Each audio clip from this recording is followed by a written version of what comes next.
ಬಾ ಬಾ ಬಾ.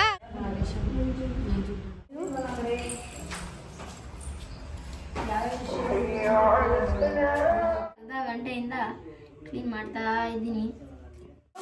ಮುಟ್ಟಿದ್ರೆ ನೀನು ಆ ಥರ ಮಾಡಿದ್ರೆ ತೆಂಗಿನಕಾಯಿ ಸುರಿನ ಹಾಕೊಂಡ್ರಲ್ಲ ಅಂತ ಹೇಳ್ತಾ ಇರ್ತೀನಿ ಅಷ್ಟೇ.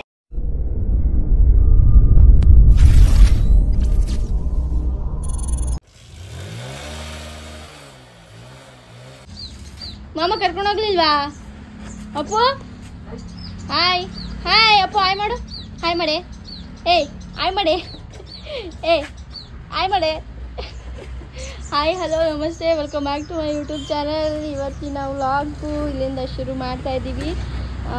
ಇವತ್ತು ಡೇಟ್ ಬಂದು January 5. ಅಂಗನವಾಡಿ ಹತ್ರ ಹೋಗ್ತಾ ಇದ್ದೀವಿ. ಅಪ್ಪು ವೆಯ್ಟ್ ಹಾಕ್ಸ್ಕೊಂಡು ಫುಡ್ ಇಸ್ಕೊಂಡು ಬರೋಕ್ಕೆ. ಬರ ನಾವು ಓಡು. ಮಾಮ ಕರ್ಕೊಂಡೋಗಿಲ್ಲ ಅಂತ ಮುನ್ಸ್ಕೊಂಡು ನಿಂತಿದ್ದಾನೆ. ಈ ವಿಡಿಯೋನ ಯಾರೆಲ್ಲ ಫಸ್ಟ್ ಟೈಮ್ ನೋಡ್ತಾ ಇದ್ದೀರಾ ಅಂದರೆ ವಿಡಿಯೋನ ಲೈಕ್ ಶೇರ್ ಕಮೆಂಟ್ ಮಾಡಿ. ಹಾಗೆ ಇನ್ನು ಯಾರೆಲ್ಲ ಸಬ್ಸ್ಕ್ರೈಬ್ ಮಾಡ್ಕೊಂಡಿಲ್ಲ ಅಂದರೆ ಸಬ್ಸ್ಕ್ರೈಬ್ ಮಾಡ್ಕೊಳ್ಳಿ. ಯಾಕೋ ಬಾ ಬಾ ಬಾ, ಕೈ ಕೊಡು, ಕೈ ಕೊಡೆ. ಕರ್ಕೊಂಡೋಗಿಲ್ಲ ನೀನು ಅಂತ. ಬಾ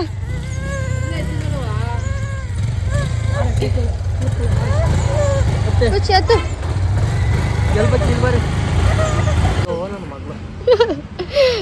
ಬನ್ನಿ ಗೈಸ್ ಹೋಗೋಣ. ಅಂಗನವಾಡಿ ಹತ್ರ ಸಿಗ್ತೀನಿ.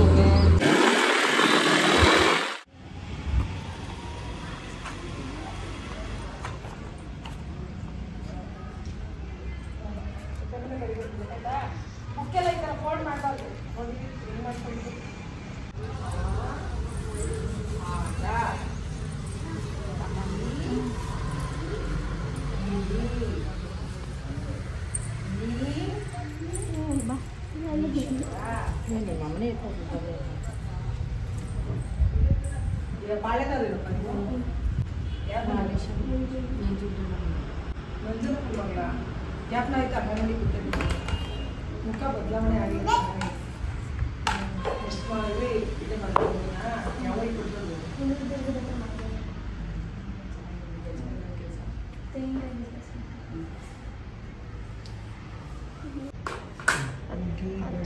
ಜಾಸ್ತಿ ಐತಿ. ಎಷ್ಟು? 10-200. 10-200.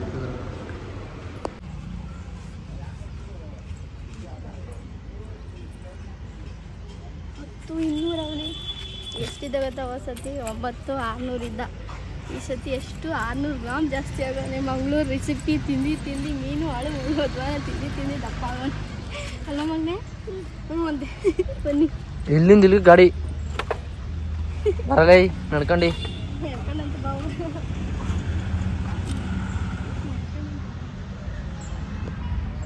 ಒಂದ್ಸಲಿ ನಾನು ನಿಮ್ಗೆ ಹೇಳಿದೆ ಈ ಅಂಗನವಾಡಿಲೇ ನಾವು ಈಶ್ವರೆಲ್ಲ ಮುಗಿಸಿದ್ದು ಅಂತ ಹೇಳ್ಬಿಟ್ಟು. ಅದಕ್ಕೇ ಆ ಮೇಡಮೇ ಇರೋದು ಇವಾಗ್ಲೂ ಕೂಡ ನಾವಿರ್ಬೇಕಾರಿಂದನು. ಅದಕ್ಕೆ ಅವರು ನಾನು ನೆನಪಿದ್ದೀನ ಅಂತೆಲ್ಲ ಕೇಳ್ತಿದ್ರು. ಹೌದು ಅಂತ ಹೇಳಿದ್ದಕ್ಕೆ ನನ್ನೂ ಕೂಡ ನಿನ್ನ ಮುಖ ಲಕ್ಷಣ ಹಂಗೆ ಇದೆ ಅಂತ ಅವ್ರು ಹೇಳ್ತಿದ್ರು.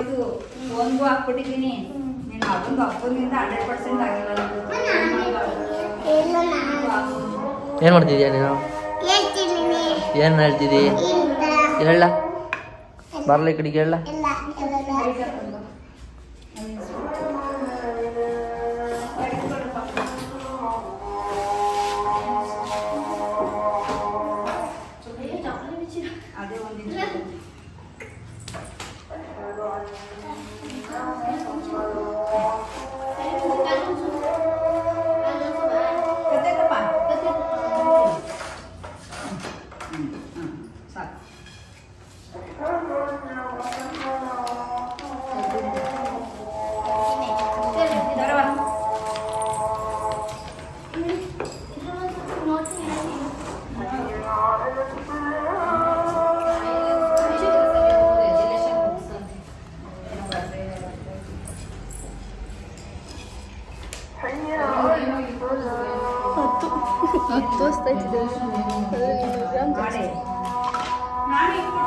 ನಾನು ಇಟ್ಕೊತೀನಿ.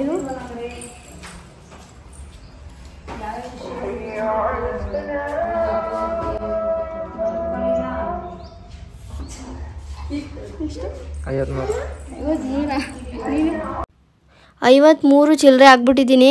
ಒಂದು ವರ್ಷ ಅಪ್ಪಗಿರ್ಬೇಕಾದ್ರೆ ನಾನು 49 kg ಆಗಿದ್ದೆ.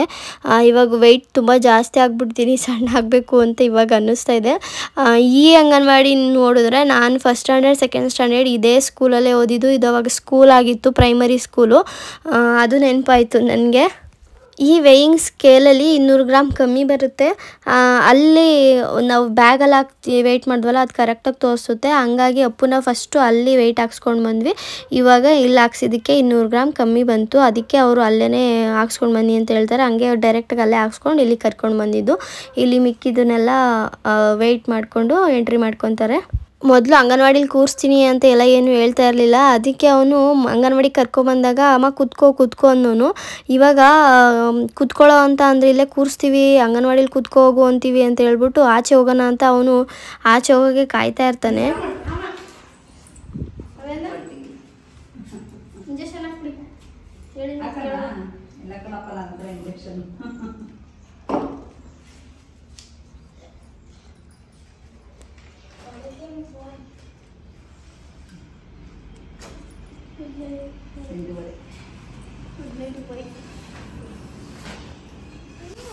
ಮಾತ್ರ ಅಷ್ಟೇ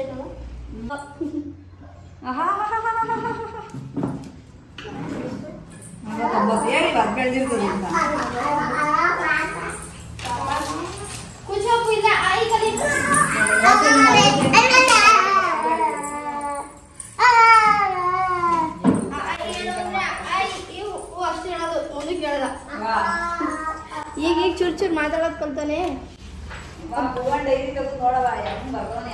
ಭುವನ್ ತೋರ್ಸ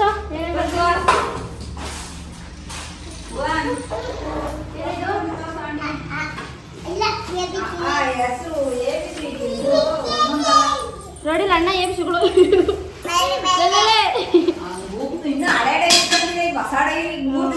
ಅಷ್ಟೊಂದು ಬರ್ತಾವನಿ.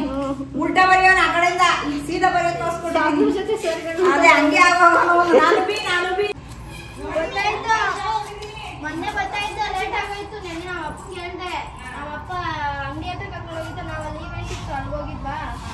ಅದಕ್ಕೆ ಇವತ್ತೇ 10 ಗಂಟೆಗೆ ಹೋಗ್ಬೇಕಾರೆ ಹಂಗೆ ಕರ್ಕೊಂಡೋಗಿದ್ದು. ಇನ್ನೂ ಓಪನ್ ಆಗಿಲ್ಲವಂತೆ.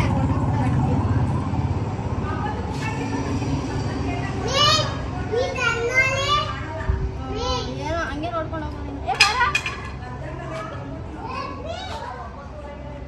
ಅದೇ ನಾನು ಫೋನ್ ಮಾಡ್ಬಿಟ್ಟು ಕೇಳ್ಬೇಕಾಯ್ತು. ನಾವು ಬಸ್ಸು ಬರ್ತಿದ್ವಲ್ಲ, ಕನಸ್ಪುರಕ್ಕೆ ಹೋಗಿದ್ವಲ್ಲ, ಹಂಗಾಗಿ ಗೊತ್ತಾಗಿಲ್ಲ ನನಗೆ. ಬೇಕಾದ್ರೆ ತೊಗೊಂಬಂದಿದ್ದು ಪ್ರಾನ್ಸು. ಕ್ಲೀನ್ ಮಾಡಿದ್ರೆ ಅವತ್ತೇ ಮಾಡಿಬಿಡ್ಬೇಕು. ಕ್ಲೀನ್ ಮಾಡಿಲ್ಲ ಅಂದರೆ ಇದು ಡೀಪ್ ಫ್ರಿಜ್ಜಲ್ಲಿ ಇಟ್ಟಿದ್ವಿ. ಇವತ್ತು ತೆಗ್ದಿದ್ದೀನಿ. ಇವತ್ತು ರೆಸಿಪಿನ ಯಾವ ರೀತಿ ಮಾಡ್ತೀನಿ ಅನ್ನೋದನ್ನು ತೋರಿಸ್ತೀನಿ. ಫಸ್ಟ್ ಇವಾಗ ಕ್ಲೀನಿಂಗ್ ಹೆಂಗೆ ಮಾಡ್ತೀನಿ ಅಂತ ತೋರಿಸ್ತೀನಿ. ಮೊದಲು ಇದ್ರದ್ದು ತಲೆ ಇರುತ್ತಲ್ಲ, ಇದನ್ನು ತೆಗ್ಕೊಬಿಡ್ಬೇಕು. ಅದಾದಮೇಲೆ ಹಿಂಗೆ ಒಂದು ಮೇಲ್ಗಡೆ ಚಿಪ್ಪೆ ಹಿಂಗೆ ತೆಗೆದ್ರೆ ಒಳಗಡೆ ಮಾಂಸ ಇರುತ್ತೆ. ಆಮೇಲೆ ಕೆಳಗಡೆಯಿಂದ ಈ ಥರ ಎಳ್ಕೊಂಡು ಇದು ಕಾಲುಗಳೇನಿರುತ್ತೆ ಇದನ್ನು ಕೂಡ ಕಿತ್ತಾಕಬೇಕು. ಕಿತ್ತಿ ಒಂದ್ಸರಿ ನೀರಲ್ಲಿ ತೊಳ್ಕೊಂಡು ಹಾಕೊಂಡು ಇದೇ ರೀತಿ ಎಲ್ಲನೂ ಕೂಡ ಕ್ಲೀನ್ ಮಾಡ್ಕೋಬೇಕು. ದೊಡ್ಡದೆಲ್ಲ ಆದರೆ ಬೇಗ ಕ್ಲೀನ್ ಮಾಡ್ಬೋದು. ಸ್ವಲ್ಪ ಚಿಕ್ಕದಾಗಿರೋದ್ರಿಂದ ನಿಧಾನಕ್ಕೆ ಮಾಡ್ಕೋಬೇಕು.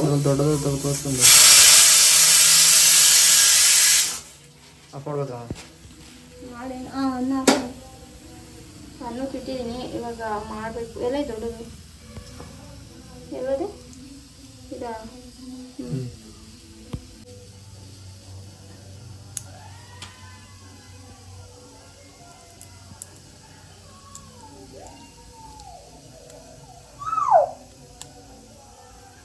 ಮತ್ತು ಇನ್ನೊಂದು ಇಲ್ಲಿ ಈ ಥರ ಕಪ್ಪು ಕಾಣಿಸ್ತಾ ಇದೆ ನೋಡಿ, ಇದನ್ನು ತೆಗಿಬೇಕು. ಇಲ್ಲಾಂದರೆ ಫುಲ್ ಸುಕ್ಕ ಎಲ್ಲ ಕೈ ಬಂದ್ಬಿಡುತ್ತೆ ನೋಡಿ. ಕಸ ಇದು ಗೊತ್ತಾಯಿಲ್ಲ.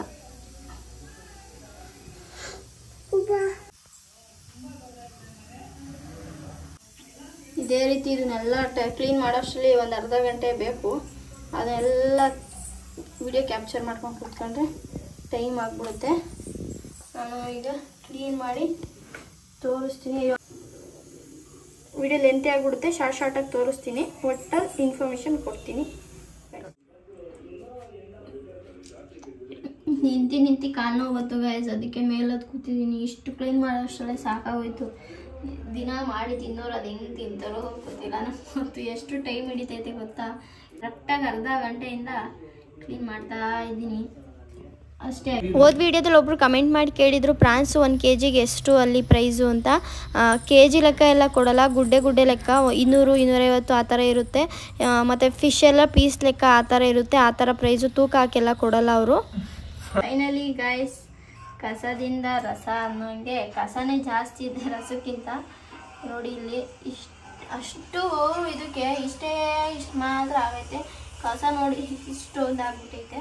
ಇದೆಲ್ಲ ತಲೆ ಪೀಸಸ್ಸು ಒಂದೊಂದು ಹೋಗಿತ್ತು. ಇದನ್ನ ನಾವು ತಗೊಂಬಂದಿದ್ದು January 2, ಇವತ್ತು ಕ್ಲೀನ್ ಮಾಡ್ತಾ ಇರೋದು January 5. ಹಂಗಾಗಿ ಸ್ವಲ್ಪ ಫ್ರೆಶ್ನೆಸ್ ಇಲ್ಲ, ಆದರೂ ಚೆನ್ನಾಗೈತೆ ಡೀಪ್ ಫ್ರಿಡ್ಜಲ್ಲಿ ಇಕ್ಕಿರೋದ್ರಿಂದ. ಇವಾಗ ಕ್ಲೀನಿಂಗ್ ಎಲ್ಲ ಆಗೈತೆ. ಇದನ್ನ ಫ್ರೈ ಮಾಡಿ ಬ್ಯಾಟಿಂಗ್ ಮಾಡೋದಿನಿ. ಹಚ್ಚಿದ ತಕ್ಷಣನೇ ಇದನ್ನ ವಾಶ್ ಮಾಡಿದ ತಕ್ಷಣನೇ ಇದನ್ನ ಮಸಾಲೆ ಹಾಕೊಂಡು ರೆಡಿ ಮಾಡಿಬಿಡ್ಬೇಕು. ಇಲ್ಲ ಅಂತ ಅಂದರೆ ಇಷ್ಟು ಶಟ್ಲಿನ ಕ್ಲೀನ್ ಮಾಡೋಕ್ಕೆ 2 hour ತಗೊಂಡಿದ್ದೀನಿ. ಇಷ್ಟು ಇಂದ ಇಷ್ಟಾಗಿದೆ ನೋಡಿ. ಇದನ್ನ ರೆಸಿಪಿ ಮಾಡೋಣ ಬನ್ನಿ. ನನ್ನ ಕೈಯೆಲ್ಲ ನೋಡಿ ಫುಲ್ ಎಲ್ಲ ತ್ಯಾವದೆಲ್ಲ ಇದ್ದಿದ್ದಕ್ಕೆ ಫುಲ್ ಈ ಥರ ಆಗ್ಬಿಟ್ಟೈತಿ. ಇದಕ್ಕೆ 1-2 ಈರುಳ್ಳಿನ ಸಣ್ಣದಾಗಿ ಕಟ್ ಮಾಡ್ಕೊತಾ ಇದ್ದೀನಿ. 1-2 ಸಣ್ಣ ಟೊಮೆಟೊನ ಕಟ್ ಮಾಡಿ ಇಟ್ಕೊಂಡಿದ್ದೀನಿ. 1-2 ಹಸಿಮೆಣಸಿನ್ಕಾಯಿನ ಕಟ್ ಮಾಡಿ ಇಟ್ಕೊಂಡಿದ್ದೀನಿ. ಇಷ್ಟೇ, ಇನ್ನೇನು ಬೇಕಾಗಲ್ಲ. ಕ್ಯಾಪ್ಸಿಕಮ್ ಇದ್ದರೆ ಕ್ಯಾಪ್ಸಿಕಮ್ ಹಾಕ್ಕೊಳ್ಬೋದು. ಇದಿಷ್ಟೇ ಬೇಕಾಗಿರೋದು. ತವಾ ಬಿಸಿ ಮಾಡೋಕ್ಕೆ ಇಟ್ಕೊಂಡು ಇದಕ್ಕೆ ಒಗ್ಗರಣೆಗೆ 5 ಸ್ಪೂನ್ ಆಗೋಷ್ಟು ಎಣ್ಣೆನ ಹಾಕ್ಕೊಂಡಿದ್ದೀನಿ. ಸ್ವಲ್ಪ ಬಿಸಿ ಆಗಲಿ. ಬಿಸಿ ಹಾಕ್ಬಿಟ್ರೆ ಆನಿಯನ್ ಚಾಪ್ ಮಾಡಿರೋ ಆನಿಯನ್ ಹಾಕ್ಕೊತಾ ಇದ್ದೀನಿ.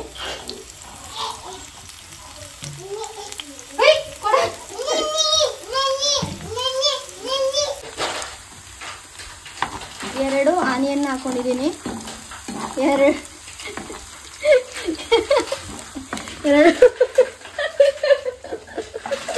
ಸಾರಿ ಗೈಸ್, 2 ಹಸಿರು ಮೆಣಸಿನ್ಕಾಯಿನ ಹಾಕೊಂಡಿದ್ದೀನಿ. ವಿಡಿಯೋ ಪಾಸ್ ಮಾಡಿ ಇವ್ನು ಏನೇನೋ ಮಾಡ್ತಾ ಇದ್ದೀನಿ, ನಂಗೆ ತಲೆ ಕೆಟ್ಟಾಗ್ತೈತೆ. Green chilli 2 green chilli optional, ಬೇಕಂದ್ರೆ ಹಾಕಬಹುದು, ಖಾರ ಬೇಡ ಅಂದರೆ ಸ್ಕಿಪ್ ಮಾಡ್ಕೊಳ್ಬೋದು. ನೆಕ್ಸ್ಟು ಶುಂಠಿ ಬೆಳ್ಳುಳ್ಳಿ ಪೇಸ್ಟ್ ಹಾಕೊತಾ ಇದ್ದೀನಿ 1 ಸ್ಪೂನ್ ಆಗೋಷ್ಟು.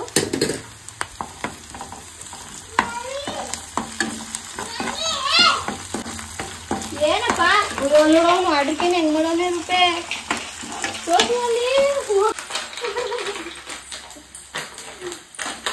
ಇವಾಗ ಟೊಮೆಟೊನ ಹಾಕೊತಾ ಇದ್ದೀನಿ.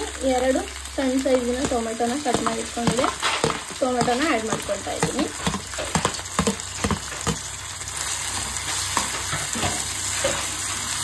ಇದನ್ನ ಒಂದು 5 ನಿಮಿಷ 10 ನಿಮಿಷ ಚೆನ್ನಾಗಿ ಫ್ರೈ ಮಾಡ್ಕೊಳ್ಬೇಕು. ರುಚಿಗೆ ತಕ್ಕಷ್ಟು ಉಪ್ಪು. ಇದೊಂದು ಸ್ವಲ್ಪ ಬೇಯೋದಕ್ಕೆ. ಗ್ಯಾಸ್ ಆಫ್ ಮಾಡಿ ನೋಡಿ, ಇವನು ಗ್ಯಾಸ್ ಆಫ್ ಮಾಡ್ಬಿಟ್ಟಾಯ್ತು ನೋಡಿಲಿ. ಯಾಕ ದಿನ ಹಿಂಗೆ ಮಾಡ್ತೀಯ? ನಿಂಗೇನ್ ಗೊತ್ತಾಗಲ್ಲ?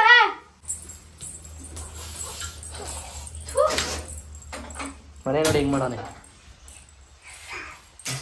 ಒಂಚೂರು ನೀಟ್ನೆಸ್ ಇಲ್ಲಪ್ಪ ಈ ಹುಡ್ಗ. ಫುಲ್ ಎಲ್ಲ ಇದೇ ಮಾಡ್ತಾನೆ. ಬಂದ್ರೆ ಇಕ್ಕ ಸುಟ್ಟು ಬಿಡ್ತೀನಿ. ಬರೇ ಹಾಕ್ಲು ನಿಂಗೆ. ನೋಡ್ ಹೆಂಗ್ ಬಂದ್ ನೋಡ್ತಾನೆ. ನೋಡ್ ಕಳ್ಳ ಎಲ್ಲ ಸುಟ್ಟಿಗೆ ಹಾಕಿ ಬಿಡ್ತೀನಿ ಇವತ್ತು. ಬಾಯ್ ಓ ಕಳ್ಳ ಹಿಂಗೆ ದಿನ ಹಿಂಗೆ. ಅಲ್ಲ ಮುಸುಳಿನ thank you Appu. Thank you ಏನ್ ಮಾಡ್ಬೇಕು? ಥ್ಯಾಂಕ್ ಯು ಅಂದ್ರೆ ತಿರ್ವಿ ಈಗ ಎಲ್ಲ ಬಿಡು. ಹೇಳ್ತಾ ಅದೇ ಮಾಡ್ತೀಯಾ? ಅಲ್ಲೆಲ್ಲ ಮುಟ್ಬಾರ್ದು ಮಗ್ನೆ. ಢಮ್ ಅಂದ್ರೆ ಎಲ್ಲರೂ ಸತೋಯ್ತೀವಿ. ಹಂಗೆ ಎಲ್ಲ ನೀನ್ ಆಫ್ ಮಾಡೋದು ಆನ್ ಮಾಡೋದು ಮಾಡಿದ್ರೆ ಮಾಡ್ಬೇಡ ಹಂಗಾಯ್ತಾ? No should not do. Okay okay okay. ಇನ್ನೊಂದ್ಸತಿ ಮಾಡಿದ್ರೆ ಅಮ್ಮ ಸುಡ್ತಾರೆ ನಿಂಗೆ. Okay okay done. ಎಲ್ಲರೂ ಸತ್ತೋಗ್ಬಿಡ್ತೀವಿ ಮಗ್ನೆ ಮುಟ್ಟಿದ್ರೆ ನೀನ್ ಆ ಥರ ಮಾಡಿದ್ರೆ. ನೋಡ್ ಮಗ್ನೆ ಅಲ್ಲೋಡು ತಿರ್ಗ ಹೇಳ್ತಾ ಮೂಲಂಗಿ ತಿನ್ಬೇಡ ಅಂದ್ರೆ ಇಲ್ಲ ನಾನು ಹೆಚ್ಕೊಂಡು ತಿಂತೀನಿ ಅಂತ ಜಾತಿ ನಿಂದು ಅಲ್ವಾ? ಹೇಳಿ ತಿನ್ಬೇಡ ಅಂದ್ರೆ ನೀನ್ ಹೆಚ್ಕೊಂಡೆ ತಿಂತೀನಿ ನೀನು ಅಲ್ವಾ? ಇದಕ್ಕೊಂದು 1/4 ಚಮಚ ಅರಿಶಿನ ಹಾಕೊತಾ ಇದ್ದೀನಿ. ಹಂಗೇನೆ ಇದು ಕುಂದಾಪುರ್ ಚಿಕನ್ ಮಸಾಲ ಅಂತ ಹೇಳ್ಬಿಟ್ಟು ಅವ್ರ ಕಡೆ ಸಿಗುತ್ತೆ, ಅದನ್ನು ಇಸ್ಕೊಂಡು ಬಂದಿದ್ದೆ. ಇದಕ್ಕೆ ಸ್ವಲ್ಪ ಇವಾಗ ಸ್ವಲ್ಪ ಒಗ್ಗರಣೆಗೆ ಒಂದು 1/4 ಚಮಚ ಹಾಕಿದ್ದೀನಿ. ಇದಿಷ್ಟನ್ನು ಒಂದು 2 ನಿಮಿಷ ಫ್ರೈ ಮಾಡಿ ಹಸಿ ವಾಸನೆ ಹೋಗಬೇಕು. ಅದಾದಮೇಲೆ ನಾವೇನು ಕ್ಲೀನ್ ಮಾಡಿ ಇಟ್ಕೊಂಡಿದ್ದೀವಿ ಈ ಪ್ರಾನ್ಸು, ಇದನ್ನು ಆ್ಯಡ್ ಮಾಡ್ಕೊಳ್ಳೋಣ.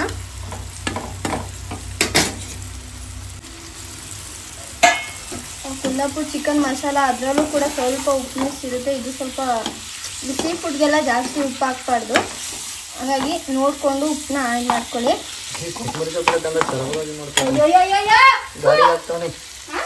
ಗಾಡಿ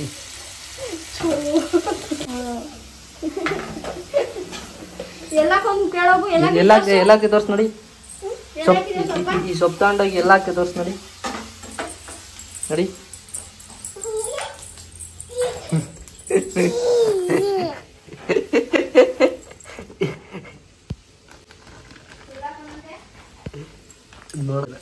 ನೀನ ಮಾಡಿದ್ದು ನೀನ? ಇದೆಲ್ಲ ಯಾರ ಮನೆಯೆಲ್ಲ ಗಲೀಜು ಮಾಡಿ ಹಿಂಗೆಲ್ಲ ಕಿತ್ ಎಸ್ತಿರೋದಿಲ್ಲ ಯಾರಿದು? ನೀನಾ? ಅಪ್ಪು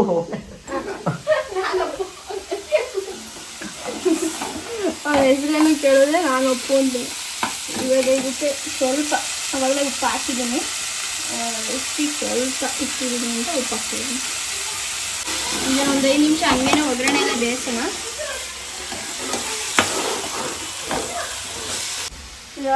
ಬರೀ ಕಿತಾಪತಿ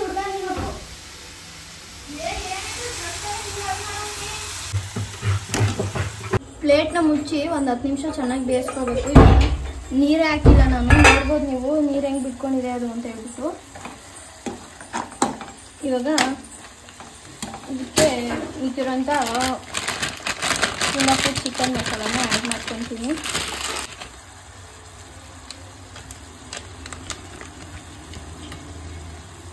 ಇವತ್ತಿಗೆ ಇದು ಫಿನಿಶ್.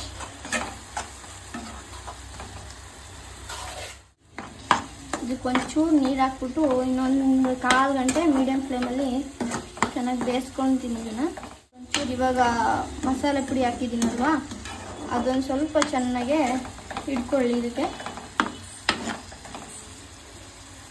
ಒಂದು 5 ನಿಮಿಷ ಇದನ್ನು ಮುಚ್ಚಿ ಬೇಯಿಸಿದಷ್ಟು ಚೆನ್ನಾಗಿ ಬೇಯುತ್ತೆ, ಟೇಸ್ಟ್ ಕೂಡ ಚೆನ್ನಾಗಾಗುತ್ತೆ.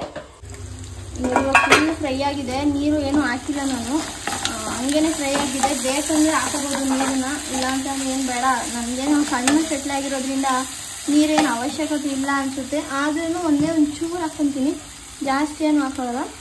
ಒಂಚೂರು ಹಾಕ್ಕೊಂಡು ಸ್ವಲ್ಪ ಬೇಯಿಸ್ಕೊತೀನಿ. ಇದಕ್ಕೆ ಇನ್ನೂ ಕಾಯಿ ಬೇರೆ ಹಾಕ್ಬೇಕಲ್ವ, ಅವಾಗ ಇನ್ನೂ ಥಿಕ್ನೆಸ್ ಆಗಿಬಿಡುತ್ತೆ.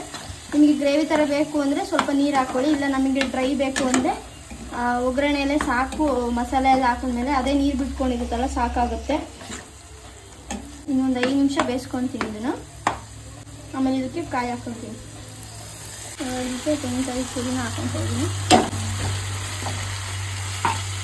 ಇಷ್ಟೇ, ಇದು ಸಿಂಪಲ್ಲು, ಜಾಸ್ತಿ ಇಂಗ್ರೀಡಿಯೆಂಟ್ಸ್ ಏನೂ ಬೇಕಾಗಲ್ಲ, ಆರಾಮಾಗಿ ಮಾಡ್ಕೊಳ್ಬೋದು. ಸ್ವಲ್ಪ ಹೀಟು, ಇದು ದೇಹಕ್ಕೆ ತಂಪು ಕೊಡೋಲ್ಲ, ಇದು ಹೀಟ್ ಕೊಡುತ್ತೆ. ಸೀ ಫುಡ್ ಆಲ್ಮೋಸ್ಟ್ ಎಲ್ಲ ಹೀಟನೇ, ಯಾವುದು ತಂಪಿಲ್ಲ ಅಂತ ಅನ್ಕೊತೀನಿ. ಸ್ವಲ್ಪ ಕೊತ್ತಂಬರಿ ಸೊಪ್ಪನ್ನ ಹಾಕೊತಾ ಇದ್ದೀನಿ. ಸ್ವಲ್ಪನೇ ಅಂದರೆ ಸ್ವಲ್ಪ ಇನ್ನೂ ಜಾಸ್ತಿನೇ ಕಟ್ ಮಾಡಿದೆ, ಅವನು ತಗೊಂಡೋಗೆಲ್ಲ ಆಡ್ ಮಾಡ್ದ. ಇವಾಗ ಇದನ್ನು ಒಂದು 5 ನಿಮಿಷ ಕಮ್ಮಿ ಉರಿಲಿ ಫ್ರೈ ಮಾಡ್ಕೊತೀನಿ. ಚಟ್ಲಿ ಸುಕ್ಕ ರೆಡಿ, ಫೈನಲಿ ರೆಡಿ ಮಾಡಿದ್ದೀನಿ. ಸೂಪರ್ವಾಗಿ ಆಗಿದೆ. ತಿಂದು ಟೇಸ್ಟ್ ಹೆಂಗಿದೆ ಅಂತ ಹೇಳ್ತೀನಿ ಗಾಯ್ಸ್. ನನ್ನ ತಮ್ಮ ತಿನ್ನಲ್ಲ, ನಾವು 3 ಜನನೇ. ಇನ್ನು ಇದು ನೈಟಿಗೆ ಈಗ ನಾನು ನನ್ನ ಮಗ ನಾವು ತಿಂತೀನಿ. ಈಗ ನಮ್ಮ ಅಪ್ಪ ನಮ್ಮಗೆ ಇದು ಸಂಜೆ ತಿಂದಾಯಿತು. ಇದು ಮೊಟ್ಟೆ ಹುರಿದಿದೆ, ಒಂದು ತಿನ್ನಲ್ಲ ಅಂತ ಹೇಳ್ಬಿಟ್ಟು. ಇದು ಚಟ್ಲಿ ಸುಕ್ಕ, ಒಂಚೂರು ಟೇಸ್ಟ್ ಮಾಡಿ ಹೇಳ್ತೀನಿ. ಅನ್ನದ ಜೊತೆನೂ ತಿನ್ಬೋದು, ಚಪಾತಿ ಜೊತೆನಾದ್ರು, ದೋಸೆ ಜೊತೆನಾದ್ರು ತಿನ್ಬೋದು, ಚೆನ್ನಾಗಿರುತ್ತೆ. ಚಟ್ನಿ ತೋರಿಸ್ತೀನಿ ನೋಡಿ. ಪ್ರಾನ್ಸ್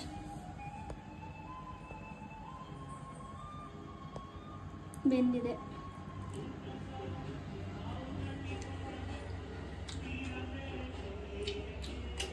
ಚೆನ್ನಾಗಿ ಗ್ರೇವಿ.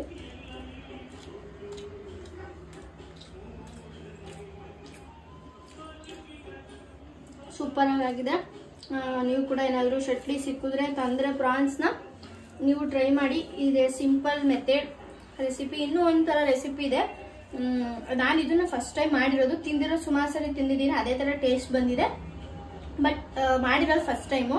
ಇದನ್ನ ಜಾಲಿ ಸುಕ್ಕೆ ಒಂದು 2-3 ಸರಿ ಮಾಡಿದ್ದೆ, ಬಟ್ ಇದನ್ನು ಒಂದೇ ಸರಿ ಮಾಡಿರೋದು. ಹಾಗಾಗಿ ತುಂಬ ಚೆನ್ನಾಗಾಗಿದೆ ರೆಸಿಪಿ. ಮತ್ತು ಇನ್ನೊಂಥರ ರೆಸಿಪಿ ವಿಶಾಲ ಮಾಡಿದ್ದು ಅನ್ನಲ್ಲ, ಅದನ್ನ ಇನ್ನೊಂದ್ಸರಿ ಅಲ್ಲಿಗೆ ಹೋದಾಗ ಆ ರೆಸಿಪಿ ಹೇಗೆ ಮಾಡೋದು ಅಂತ ತೋರಿಸ್ತೀನಿ ನಿಮ್ಗೆಲ್ರಿಗೂ. ಈ ರೆಸಿಪಿ ಅಂತೂ ತುಂಬಾ ಚೆನ್ನಾಗಿದೆ, ನೀವು ಕೂಡ ಟ್ರೈ ಮಾಡಿ. ಇವಾಗ ಊಟ ಮಾಡಿ ಮುಗಿಸಿ ಆಮೇಲೆ ಸಿಗ್ತೀನಿ. See you, take care. ಆದರೆ ವ್ಲಾಗ್ನ ಕಂಟಿನ್ಯೂ ಮಾಡ್ತೀನಿ, ಇಲ್ಲಾಂದ್ರೆ ಈ ವಿಡಿಯೋನ ಇಲ್ಲಿಗೆ ಎಂಡ್ ಮಾಡ್ತೀನಿ. ಈ ವಿಡಿಯೋ ಇಷ್ಟ ಆಗಿದ್ದರೆ ಲೈಕ್, ಶೇರ್, ಕಾಮೆಂಟ್ ಮಾಡೋದನ್ನ ಮರಿಬೇಡಿ. ಪ್ರತಿ ಸರಿ ಯಾಕೆ ಹೇಳ್ತೀನಿ ಅಂದ್ರೆ ಹೊಸದಾಗಿ ವಿಡಿಯೋ ನೋಡೋರಿಗೆ ಗೊತ್ತಿರಲ್ಲ ಅಂತ ಹೇಳ್ತಾ ಇರ್ತೀನಿ ಅಷ್ಟೇ. ಹಾಗೇನೆ ಇನ್ನು ಯಾರೆಲ್ಲ ಸಬ್ಸ್ಕ್ರೈಬ್ ಮಾಡ್ಕೊಂಡಿಲ್ಲ ಅಂದ್ರೆ ಸಬ್ಸ್ಕ್ರೈಬ್ ಮಾಡ್ಕೊಂಡು ನನ್ನ ಫ್ಯಾಮಿಲಿಗೆ ಜಾಯ್ನ್ ಆಗಿ. Thank you so much. ನನ್ನ ಸಬ್ಸ್ಕ್ರೈಬರ್ಸ್ ನಿಯರ್ಲಿ ಇವಾಗ 20K ಹಿಟ್ ಮಾಡೋದ್ರಲ್ಲಿದೆ. ಆದಷ್ಟು ಬೇಗ 20K ಆಗಲಿ ಸೆಲೆಬ್ರೇಷನ್ ಸ್ಟಾರ್ಟ್ ಮಾಡ್ತೀನಿ.